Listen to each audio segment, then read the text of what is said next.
Jedan sveprisutan trend kojeg možete često sresti u interijerima, pa tako i u onima mog studija, su drvene letvice korištene kao obloge zidova. Onima koji vole drvo kao materijal u domu, ovaj će se trend sigurno svidjeti. U ovom dnevnom prostoru postavili smo ih čak na 3 zida kako bi ovaj veliki otvoreni dio stana dobio poveznicu i kako bismo unijeli toplinu u minimalističko uređenje.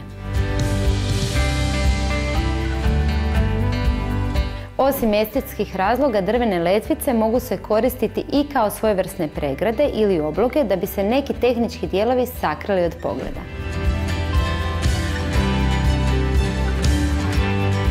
Ima tu puno više razloga zbog kojih bi se odlučili za ovu varijantu.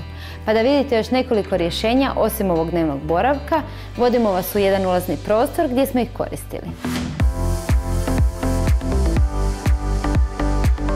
U ovom rješenju na jednoj strani zida kombinirali smo tapetu, letvice i boju, dok smo s druge strane nišu zatvorili ormarom po mjeri. Iza ormara u jednom dijelu sakrili smo tehnički dio, dok će druga strana služiti za cipele i jakne.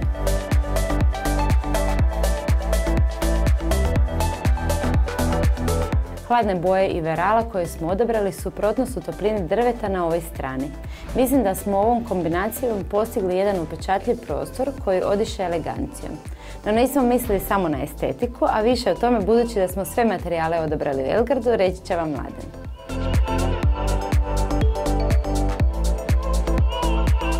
Drvene letvice koje smo koristili u hodniku, što je stvarno trend u zadnje vrijeme u interijerima, je studio Mirjane Mikulic ponovo koristio praktički prije nego što se pojavilo na tržištu.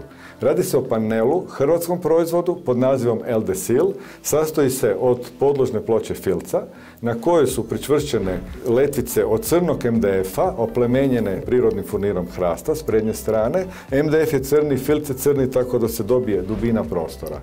Dolazi u panelima 3 metra puta 60 cm širine, tako da se može koristiti u svim interijerima, a opet se vrlo lako po potrebi iskrati na zadanu mjeru. Paneli imaju i akustička svojstva, tako da prigušuju buku i jeku u prostoru, a isto tako udovoljavaju protupožarnim atestima, tako da se mogu koristiti u javnim prostorima.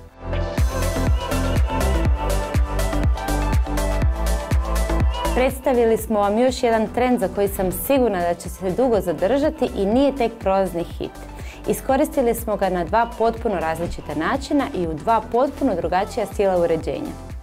Nadam se da vam je bilo dovoljno inspirativno i da ste dobili nekoliko ideja kako kombinirati drvene letvice u svome domu.